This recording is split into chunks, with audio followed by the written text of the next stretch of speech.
کیا قربانی کا گوشت صرف 3 دن تک رکھنا جائز ہے یا ہم اسے زیادہ دنوں تک محفوظ کر سکتے ہیں؟ یہ ایک ایسا سوال ہے جو ہر سال عید الاضحیٰ کے موقع پر بار بار پوچھا جاتا ہے اور بہت سے لوگ اس بارے میں کنفیوژن کا شکار رہتے ہیں۔ اس ویڈیو میں ہم قرآن و حدیث کی روشنی میں اس مسئلے کو آسان اور واضح انداز میں بیان کریں گے تاکہ آپ کو مکمل رہنمائی مل سکے۔ آپ جانیں گے کہ نبی کریم صلی اللہ علیہ وسلم نے ایک وقت میں 3 دن کی پابندی کیوں لگائی تھی اور بعد میں اسے کیوں ختم کر دیا گیا۔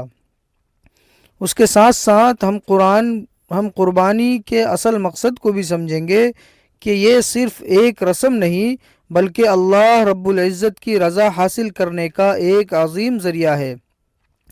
اس ویڈیو میں آپ کو یہ بھی بتایا جائے گا کہ قربانی کے گوشت کو کیسے تقسیم کرنا چاہیے، کن لوگوں کو دینا چاہیے اور کن غلطیوں سے بچنا ضروری ہے۔ اگر آپ چاہتے ہیں کہ آپ کی قربانی مکمل طور پر قبول ہو اور آپ اس عبادت کا صحیح حق ادا کر سکیں تو یہ ویڈیو آخر تک ضرور دیکھیں اور اپنے دوستوں اور رشتہ داروں کے ساتھ بھی شیئر کریں تاکہ زیادہ سے زیادہ لوگ اس اہم معلومات سے فائدہ اٹھا سکیں۔ کیا آپ بھی یہ سمجھتے ہیں کہ قربانی کا گوشت صرف 3 دن تک رکھنا جائز ہے؟ اگر ہاں تو آج کی یہ ویڈیو آپ کی سوچ بدل دے گی، کیونکہ حقیقت کچھ اور ہے، اور اگر آپ نے یہ بات نہ جانی تو ہو سکتا ہے آپ ایک بڑی غلط فہمی میں زندگی گزار رہے ہوں۔ آج ہم آپ کو وہ سچ بتائیں گے جو ہر مسلمان کو جاننا ضروری ہے۔ بسم اللہ الرحمن الرحیم۔ السلام علیکم ورحمۃ اللہ وبرکاتہ۔ میرے پیارے بھائیوں اور بہنوں، آج کی اس ویڈیو میں ہم ایک ایسے موضوع پر بات کرنے جا رہے ہیں جو ہر مسلمان کے لیے بہت اہم، لیکن افسوس کے ساتھ کہنا پڑتا ہے کہ ہم میں سے بہت سے لوگ اس بارے میں مکمل اور صحیح معلومات نہیں رکھتے۔ کیا واقعی قربانی کے گوشت کو صرف 3 دن تک ہی رکھنا جائز ہے؟ کیا اس کے بعد اسے رکھنا یا استعمال کرنا منع ہے، یا پھر یہ صرف ایک غلط فہمی ہے جو ہمارے معاشرے میں پھیل چکی ہے؟ آج ہم اس سوال کا مکمل اور تفصیلی جواب قرآن و حدیث کی روشنی میں جاننے کی کوشش کریں گے، اور ساتھ ہی یہ بھی سمجھیں گے کہ قربانی کا اصل مقصد کیا ہے اور ہمیں اس کے گوشت کے ساتھ کس طرح کا رویہ اختیار کرنا چاہیے۔ ناظرین کرام، سب سے پہلے ہم اس بات کو سمجھتے ہیں کہ قربانی کیا ہے۔ قربانی اسلام کی ایک عظیم عبادت ہے جو ہمیں حضرت ابراہیم علیہ السلام اور حضرت اسماعیل علیہ السلام کی یاد دلاتی ہے جب اللہ رب العزت نے اپنے حضرت ابراہیم علیہ السلام کو خواب میں اپنے بیٹے کو اللہ کی راہ میں قربان کرنے کا حکم دیا تو انہوں نے بغیر کسی ہچکچاہٹ کے اللہ کے حکم کو ماننے کا ارادہ کر لیا، اور حضرت اسماعیل علیہ السلام نے بھی صبر اور اطاعت کا مظاہرہ کرتے ہوئے اپنے آپ کو اللہ رب العزت کے حکم کے لیے پیش کر دیا۔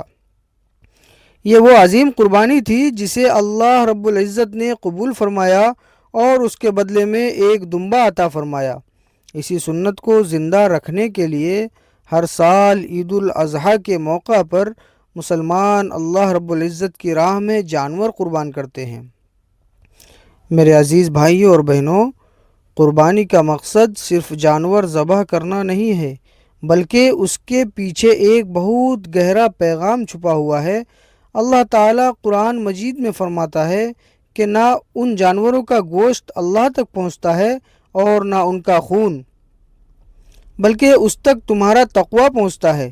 اس آیت سے یہ بات واضح ہو جاتی ہے کہ قربانی کا اصل مقصد اللہ کی رضا حاصل کرنا اور اپنے دل میں تقویٰ پیدا کرنا ہے، یعنی ہمیں اپنی خواہشات کو اللہ کے حکم کے سامنے قربان کرنا سیکھنا چاہیے۔ اب آتے ہیں اس اہم سوال کی طرف کہ کیا قربانی کے گوشت کو 3 دن سے زیادہ رکھنا جائز ہے؟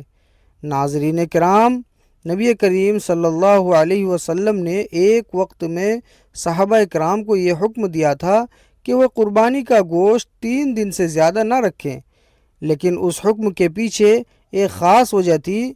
اس وقت مدینہ منورہ میں بہت زیادہ غربت اور قحط کا دور تھا۔ بہت سے لوگ ایسے تھے جن کے پاس کھانے کو کچھ نہیں تھا، اس لیے نبی کریم صلی اللہ علیہ وسلم نے یہ حکم دیا تاکہ لوگ اپنے گھروں میں گوشت جمع نہ کریں بلکہ اسے زیادہ سے زیادہ تقسیم کریں تاکہ ہر ضرورت مند تک یہ نعمت پہنچ سکے۔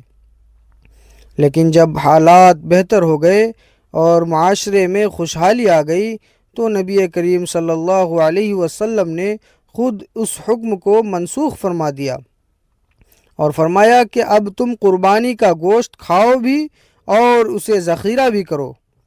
اس حدیث سے یہ بات بالکل واضح ہو جاتی ہے کہ 3 دن کی پابندی صرف ایک وقتی حکم تھا جو خاص حالات کے تحت دیا گیا تھا۔ آج کے دور میں ایسی کوئی پابندی نہیں ہے اور مسلمان قربانی کے گوشت کو جتنے دن چاہے محفوظ کر سکتے ہیں، بشرطیہ کہ وہ خراب نہ ہو اور صحت کے لیے نقصان دہ نہ بن جائیں۔ میرے پیارے بھائیوں اور بہنوں، یہاں ایک اور اہم بات سمجھنے کی، اگرچہ ہمیں گوشت محفوظ کرنے کی اجازت ہے، لیکن اسلام ہمیں یہ بھی سکھاتا ہے کہ ہم دوسروں کے ساتھ سخاوت اور دریا دلی کا مظاہرہ کریں۔ قربانی کے گوشت کو 3 حصوں میں تقسیم کرنا ایک مستحب عمل ہے، ایک حصہ اپنے لیے، ایک حصہ رشتہ داروں کے لیے اور دوستوں کے لیے، اور ایک حصہ غریبوں کے لیے اور محتاجوں کے لیے۔ اس تقسیم کا مقصد یہی ہے کہ معاشرے میں محبت بڑھے اور ہر شخص اس خوشی میں شریک ہو سکے۔ آج کے دور میں ہم دیکھتے ہیں کہ بہت سے لوگ قربانی کا زیادہ تر گوشت اپنے فریزر میں رکھ لیتے ہیں اور غریبوں کا حصہ بہت کم نکالتے ہیں۔ یہ طرز عمل قربانی کے اصل مقصد کے خلاف ہے۔ ہمیں چاہیے کہ ہم دل کھول کر اللہ رب العزت کی راہ میں دیں، کیونکہ اللہ رب العزت نے راستے میں دیا گیا مال کبھی ضائع نہیں ہوتا بلکہ کئی گنا بڑھ کر واپس آتے ہیں۔ ناظرین کرام، ایک اور بہت اہم مسئلہ جس پر ہمیں توجہ دینی چاہیے وہ یہ ہے کہ قربانی کے گوشت کو بیچنا یا اسے کسی مزدوری کے بدلے میں دینا جائز نہیں ہے۔ بعض لوگ قصائی کو اس کی اجرت کے طور پر گوشت دے دیتے ہیں جو کہ درست نہیں ہے، کیونکہ قربانی ایک عبادت ہے اور اسے کاروبار لین دین کا ذریعہ نہیں بنایا جا سکتا۔ قصائی کو اس کی اجرت الگ سے ادا کی جانی چاہیے اور گوشت کو صرف اللہ کی رضا کے لیے تقسیم کرنا چاہیے۔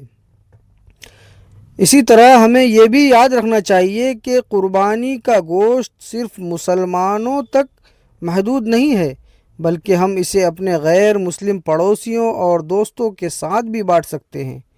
یہ عمل نہ صرف اسلام کی خوبصورتی کو ظاہر کرتا ہے بلکہ لوگوں کے دلوں میں محبت اور بھائی چارہ بھی پیدا کرتا ہے۔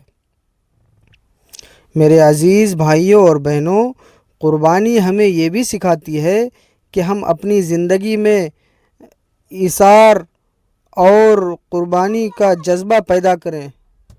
صرف عید کے دن ہی نہیں بلکہ اپنی پوری زندگی میں ہمیں دوسروں کی مدد کرنے اور ان کے دکھ درد کو سمجھنے کی کوشش کرنی چاہیے۔ یہی وہ جذبہ ہے جو ایک معاشرے کو مضبوط اور خوشحال بناتا ہے۔ آج کے اس دور میں جہاں ہر شخص اپنی ذات میں مگن ہے، ہمیں قربانی کے اس پیغام کو دوبارہ زندہ کرنے کی ضرورت ہے۔ ہمیں چاہیے کہ ہم اپنے ارد گرد موجود ضرورت مند لوگوں کا خیال رکھیں، ان کی مدد کریں اور انہیں اس خوشی میں شریک کریں، کیونکہ اصل خوشی دوسروں کو خوشی دینے میں ہے۔ آخر میں آپ سب سے یہی کہنا چاہ رہا ہوں، قربانی کو صرف ایک رسم نہ سمجھیں بلکہ اسے ایک عظیم عبادت کے طور پر ادا کریں۔ اپنے دلوں میں اخلاص پیدا کریں، اللہ رب العزت کی رضا کو اپنا مقصد بنائیں اور اپنی خوشبو میں اور اپنی خوشیوں میں دوسروں کو بھی شریک کریں۔ یہی قربانی کا اصل پیغام ہے۔ اللہ تبارک و تعالی ہمیں صحیح سمجھ عطا فرمائے اور ہمیں اپنی زندگیوں میں اس پیغام کو اپنانے کی توفیق دے، آمین۔ اگر آپ کو یہ ویڈیو پسند آئی ہو تو اسے لائک کریں، اپنے دوستوں اور رشتہ داروں کے ساتھ شیئر کریں اور ہمارے چینل کو سبسکرائب کرنا نہ بھولیں تاکہ آپ تک مزید ایسی معلوماتی اور ایمان افروز ویڈیوز پہنچتی رہیں۔ ناظرین کرام، آج کی اس ویڈیو میں ہم آپ کے لیے ایک ایسا خوبصورت واقعہ اور نصیحت لے کر آئے ہیں جو قربانی کی اصل روح کو آپ کے دل میں زندہ کر دے گا۔ ناظرین، ایک بار کا ذکر ہے، مدینہ منورہ میں عید الاضحیٰ کا دن تھا۔ ہر طرف خوشی کا ماحول تھا، لوگ قربانیاں کر رہے تھے اور اپنے گھروں میں گوشت جمع کر رہے تھے۔ انہی دنوں ایک صحابی رضی اللہ تعالی عنہ قربانی کے اور ان کے گھر میں کافی مقدار میں گوشت موجود تھا اور انہوں نے سوچا کہ کچھ دن کے لیے اسے محفوظ کر لیا جائے، لیکن اسی دوران انہیں معلوم ہوا کہ ان کے محلے میں ایک ایسا گھر بھی ہے جہاں کئی دنوں سے چولہا نہیں جلا۔ یہ سن کر ان کا دل کانپ اٹھا۔ وہ فوراً اپنے گھر گئے اور بہترین حصہ اٹھا کر اس ضرورت مند کے دروازے پر پہنچ گئے۔ جب اس غریب نے دروازہ کھولا تو اس کی آنکھوں میں آنسو آ گئے اور اس نے کہا کہ آج اللہ تعالی نے ہماری سن لی۔ صحابی نے مسکرا کر کہا، نہیں، یہ تمہارا حق تھا جو تم تک پہنچ گیا۔ ناظرین، اس واقعے میں ہمارے لیے بہت بڑا سبق ہے کہ قربانی کا مقصد صرف گوشت جمع کرنا نہیں بلکہ دوسروں کے درد کو محسوس کرنا ہے۔ اسی طرح ایک اور واقعہ ملتا ہے کہ ایک بزرگ کے پاس قربانی کے بعد کافی گوشت تھا۔ کسی نے پوچھا، آپ اسے کتنے دن تک رکھیں گے؟ تو انہوں نے جواب دیا، میں اسے اتنے دن تک نہیں رکھوں گا جتنے دن تک میرے آس پاس کوئی بھوکا موجود ہے۔ ناظرین، ذرا غور کیجئے، یہ کیسا جذبہ تھا۔ یہی وہ روح ہے جو اسلام ہمیں سکھاتا ہے کہ اپنے حصے سے پہلے دوسروں کا خیال رکھو۔ اس لیے نبی کریم صلی اللہ علیہ وسلم نے ابتدا میں 3 دن کی پابندی اسی مقصد کے لیے لگائی تھی تاکہ لوگ ذخیرہ اندوزی نہ کریں بلکہ زیادہ سے زیادہ غریبوں تک گوشت پہنچے، اور جب معاشرہ اس قابل ہو گیا کہ لوگ خود بھی دوسروں کا خیال رکھنے لگے تو آپ صلی اللہ علیہ وسلم نے اس پابندی کو ختم فرما دیا اور اجازت دے دی کہ اب تم گوشت کو محفوظ بھی کر سکتے ہو۔ ناظرین، آج ہمارے پاس فریج اور فریزر جیسی سہولیتیں موجود ہیں، ہم مہینوں تک گوشت رکھ سکتے ہیں، لیکن سوال یہ ہے کہ کیا ہمارے دلوں میں وہ احساس بھی ہے جو ان صحابہ کے دلوں میں تھا؟ اگر نہیں تو ہمیں اپنے اندر یہ جذبہ پیدا کرنا ہوگا۔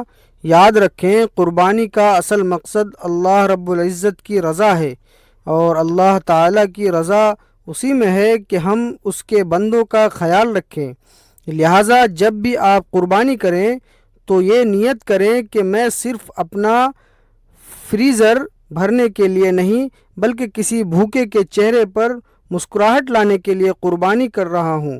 ناظرین، یہی وہ سوچ ہے جو آپ کی قربانی کو واقعی قبولیت کے درجے تک پہنچا سکتی ہے۔